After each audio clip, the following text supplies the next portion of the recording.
Budget 2026, the growth agenda. Right, we're joined here by the FICCI Power panel. To my left is Naina Lalkidwai. Thank you, ma'am, for joining us. Anand Goenka. Also with us is Puneet Dalmia as well as Sandeep Somani. Thank you so much, everyone, for joining us. Let's get in your first reactions, guys. One line each. What was a hit for you and what didn't feature enough for each of you? Ma'am, let's start with you. We'll have the mic, please. I think the fact that the hoopla of the budget in terms of fresh announcements has gone away, and that the direction set on the FICCI, on making sure that the debt GDP ratios and commitment therein remain. Nice to see the infrastructure spend actually going up. We were worried that it might actually be there or stable or down is a plus.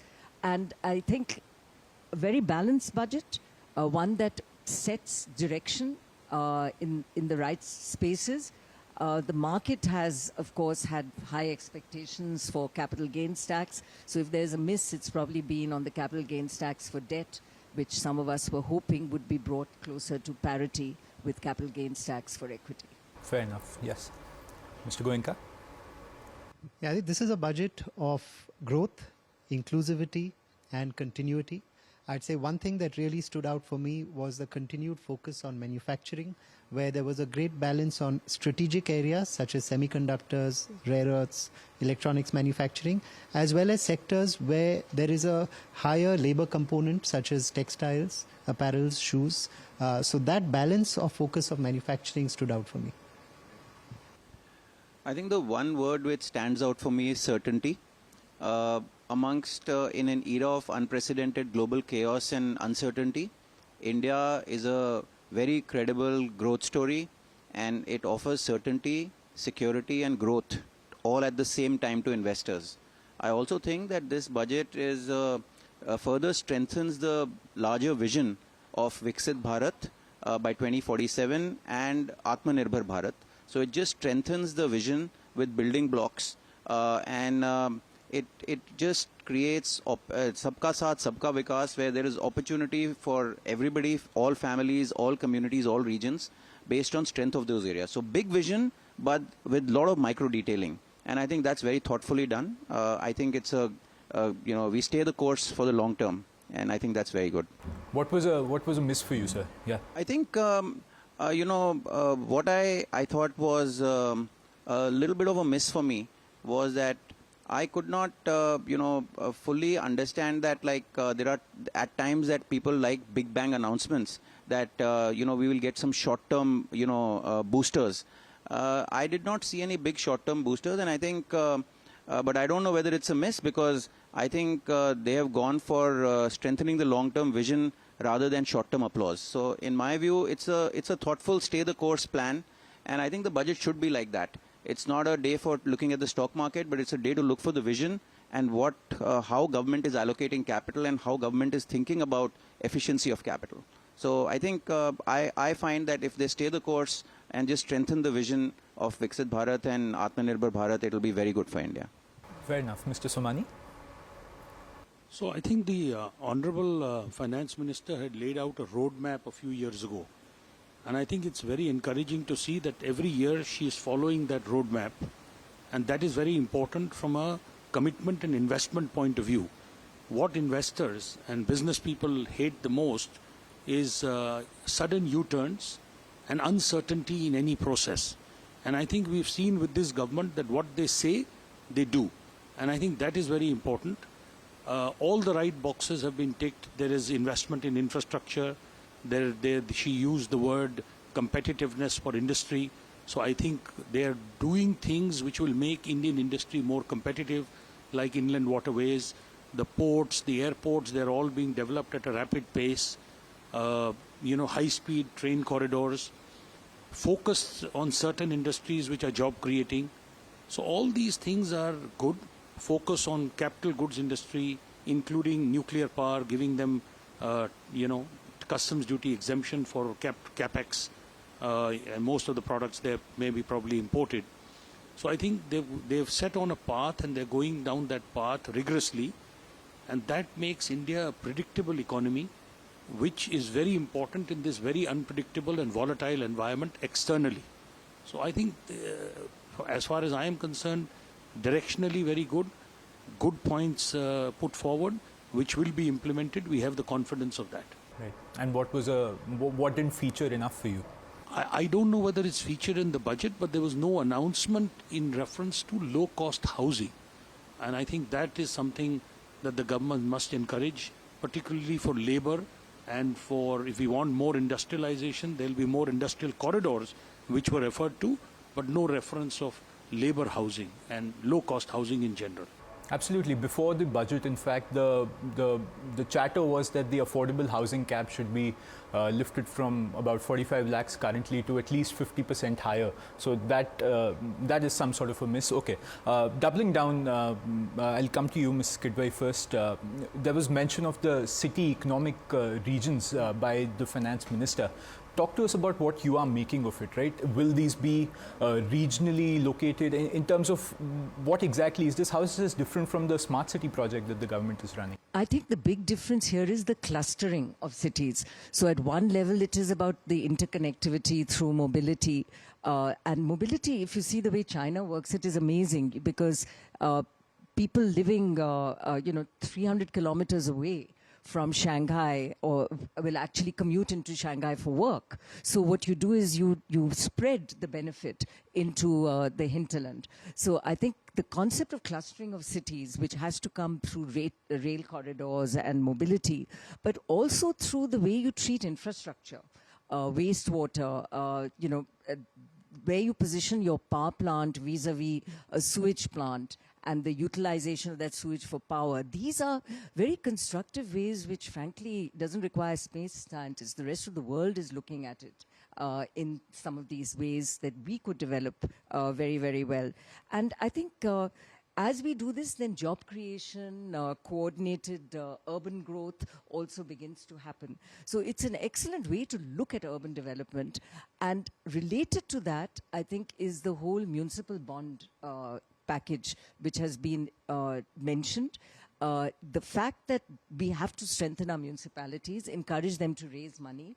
The center here, I think I heard, would give 100 crores for every municipality that raises 1,000 crores or more. So it's helping municipalities to stand on their own feet, but also with every fund that you raise it by way of bonds, it brings its own compliance mechanisms, which is also very good for the municipalities. Where's the money going? How is it being spent? So this combination of funding and creation of the next urban infrastructures, particularly in our tier 2, tier 3 cities, is mentioned of peri-urban as well. So you go beyond urban into the peri-urban, I think is a great way to look at it. But we have to see now what that looks like, how it's going to be encouraged, how it will be executed going forward.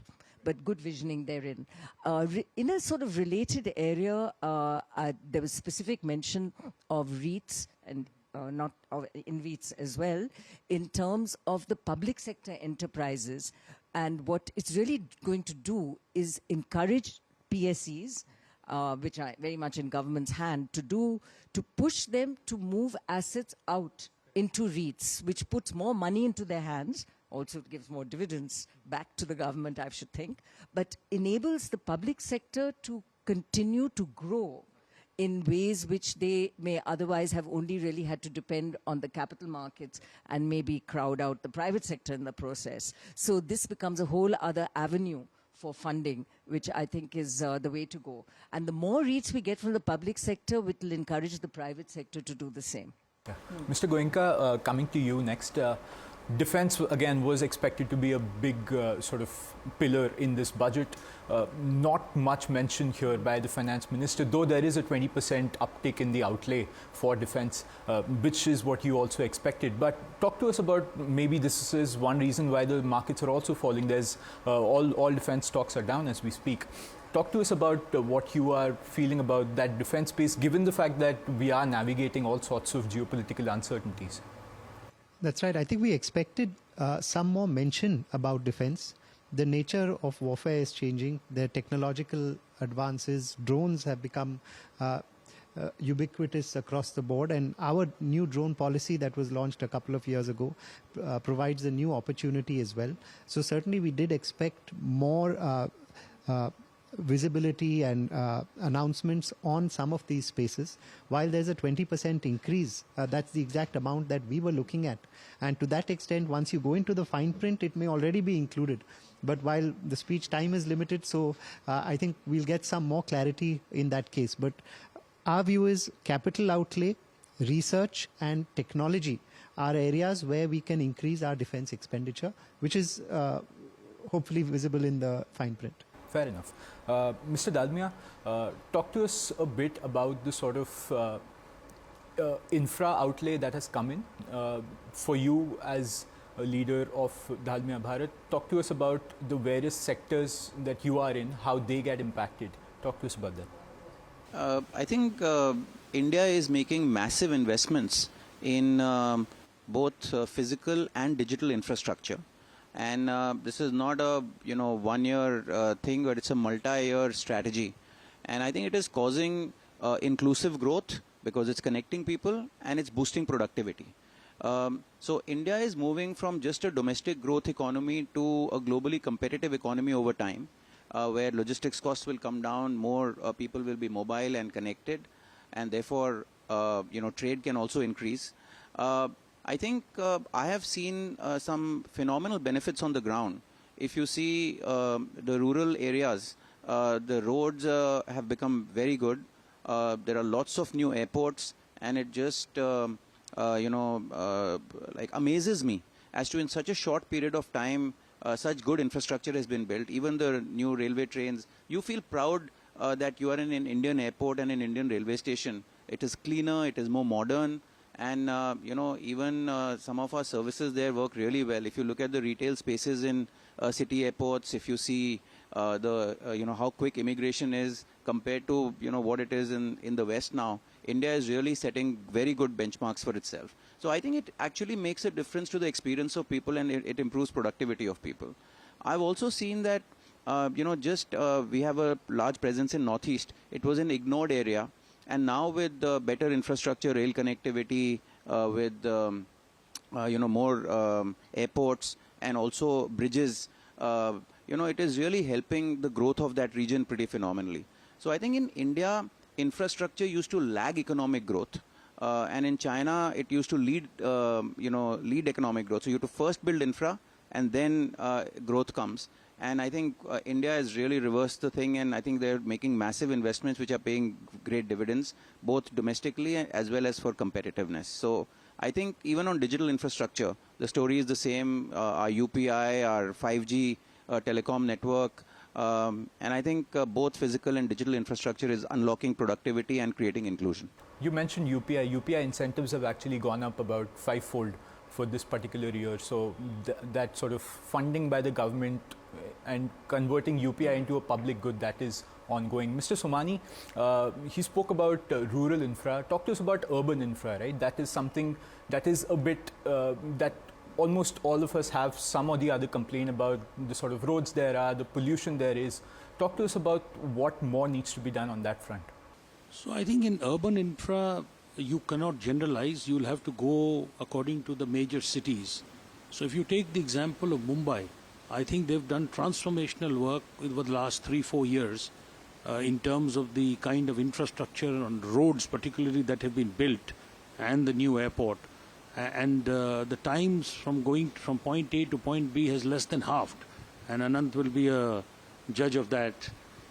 If you look at a city like Delhi, unfortunately, not enough work has been done in the earlier years.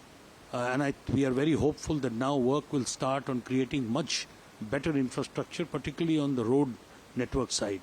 So I think it depends. If you talk of Hyderabad, the infrastructure is very good. But in general, yes, since the cities are planned as like full economic zones, and migration from the rural areas to the urban centers is a given. Significant population increase will be seen in the tier 1, tier 2 cities over the next 5, 7, 10 years. So I think the government does need to spend significantly more in the urban areas to create the infrastructure so that we don't have gridlocks all the time. Also, quality of air needs to improve in a city like Delhi, which is at many months of the year they are really bad. So I think overall airports are good, train stations are good because they have been already invested in and being continued to be expanded, including the new airport little away from Greater Noida. So Delhi will get 2 large airports, but I think roadways is something that we are underinvested, and we need to continue to deploy more money to make sure that people have ease of living. Absolutely. Thank you, Mr. Somani. One last question to all of you. There's a lot of emphasis on tourism that was given in this budget. That's a rarity in terms of the amount of resource allocation that is wanting to come up in terms of developing these various hubs. Talk to us about tourism as well as the sort of very broad customs overhaul that has also come in. This was mostly on expected lines. This is something that the finance minister has been hinting at.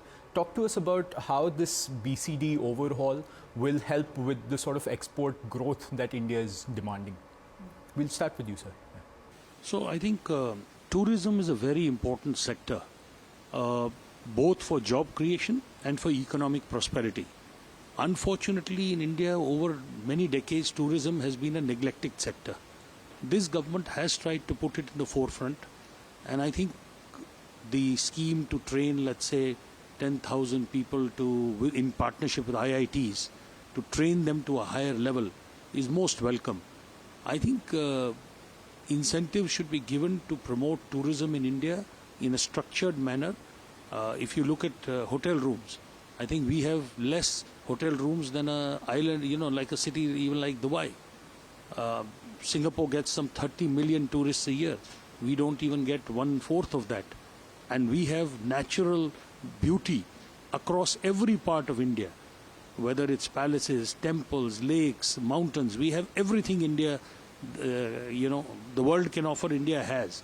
So I think the tourist sector is a very important sector, and the government must redouble its focus on this sector to improve employment. This is one highly employment generating sector. It should be treated like industry. That's my bit. In terms of decriminalization, improving processes, the government is doing a wonderful job. Many redundant laws have been scrapped, and they continue to relook at and re-examine. So it's not that they have gone into any form of complacency. They continue to ask and work with industry, trade, to see what more can be done in terms of, making sure that legal hindrances to growth are reduced, including decriminalization, imposing fines instead of taking you to courts. And these are all moves in the right direction. This was promised by the finance minister and the Honorable Prime Minister some years ago, and they're continuing to work.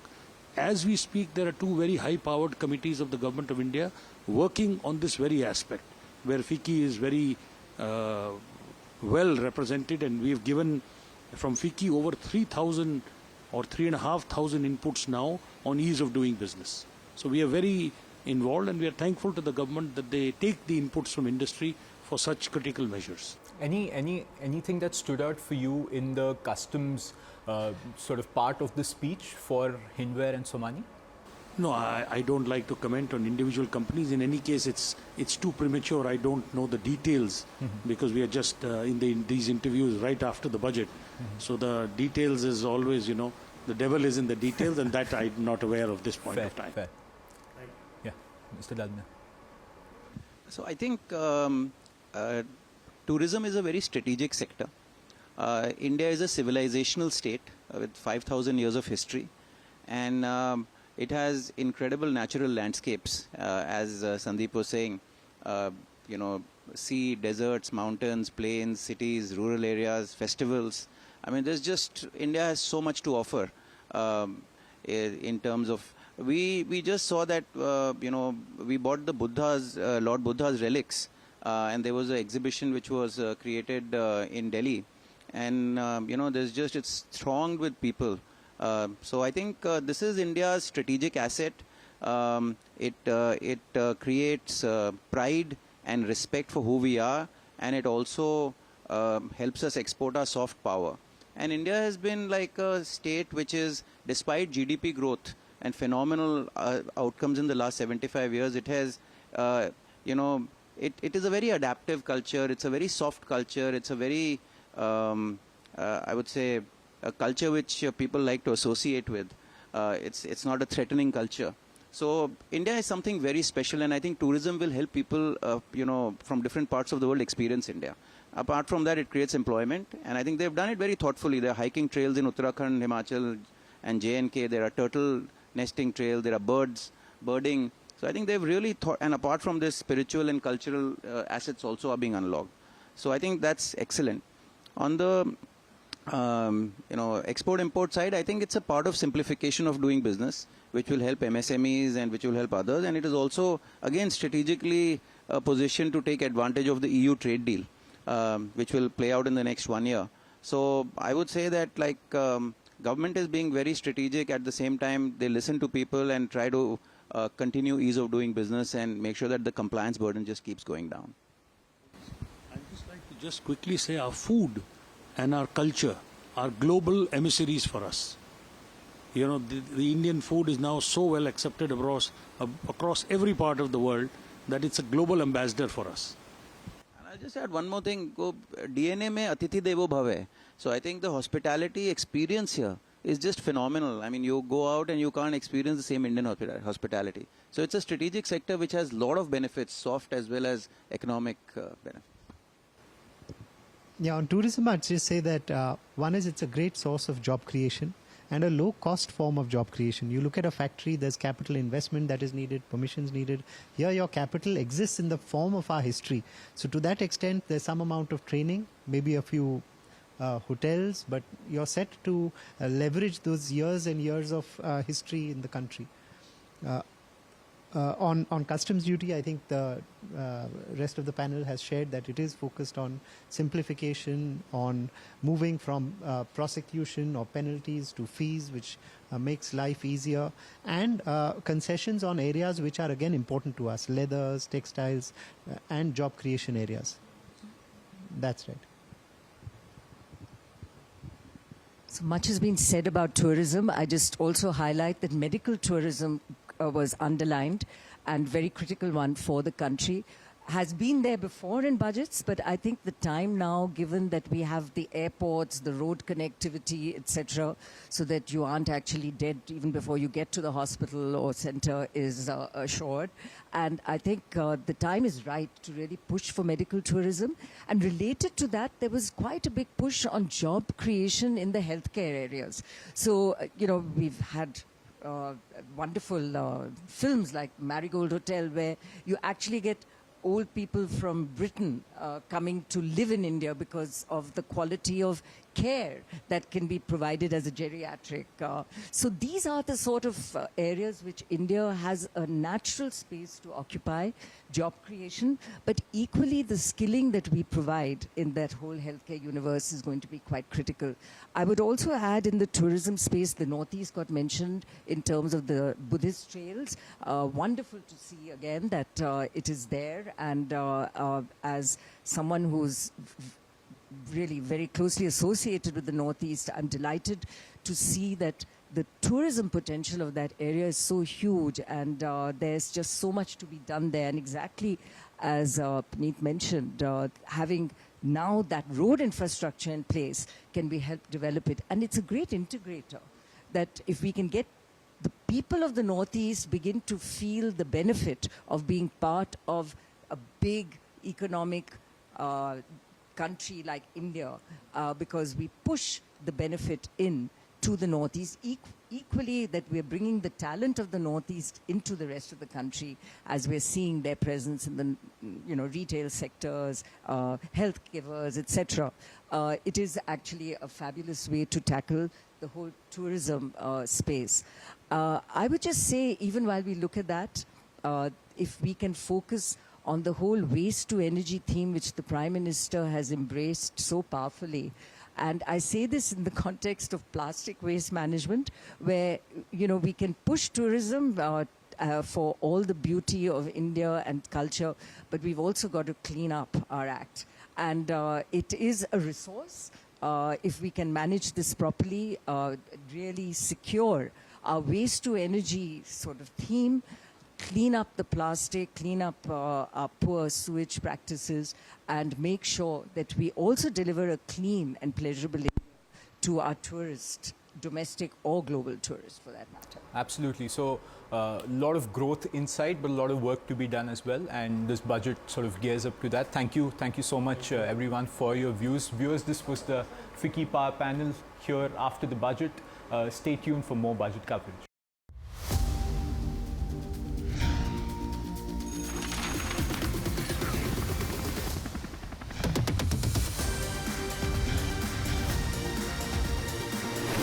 Budget 2026, the growth agenda.